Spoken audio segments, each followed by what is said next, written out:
இன்றும் 15 மாவட்டங்களில் கனமழைக்கு வாய்ப்பு உள்ளது என்று வானிலை ஆய்வு மையம் அறிவிப்பு வெளியிட்டுள்ளது. அதன்படி வங்கக்கடலில் உருவான பெஞ்சல் புயல் நவம்பர் 30 இரவு புதுச்சேரி அருகே கரையை கடந்தது. பின் ஆழ்ந்த காற்றழுத்த தாழ்வு மண்டலமாக வலுவிழந்தது.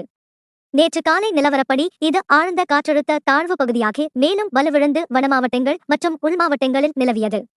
இந்த அமைப்பு இன்று தென்கிழக்கு மற்றும் மத்திய கிழக்கு அரபிக்கடலுக்கு செல்லும் என எதிர்பார்க்கப்படுகிறது. இதனால் தமிழகத்தில் அநேக இடங்கள், புதுச்சேரி, காரைக்காலில் இன்று இடி மின்னலுடன் மிதமான மழை பெய்ய வாய்ப்புள்ளது. டிசம்பர் 8 வரை இந்த மழை நீடிக்கலாம். மதுரை, திண்டுக்கல், தேனி, கிருஷ்ணகிரி, தர்மபுரி, சேலம், நாமக்கல், கரூர், ஈரோடு, நீலகிரி, கோவை, திருப்பூர், திருச்சி, பெரம்பலூர், திருப்பத்தூர் மாவட்டங்களில் இன்று கனமழை பெய்ய வாய்ப்புள்ளது. சென்னை மற்றும் புறநகர் பகுதிகளில் அடுத்த 2 நாட்களுக்கு வானம் மேகமூட்டமாக காணப்படும். ஒரு சில இடங்களில் இடி மின்னலுடன் லேசான அல்லது மிதமான மழை பெய்ய வாய்ப்புள்ளது. இவ்வாறு அந்த அறிக்கையில் கூறப்பட்டுள்ளது.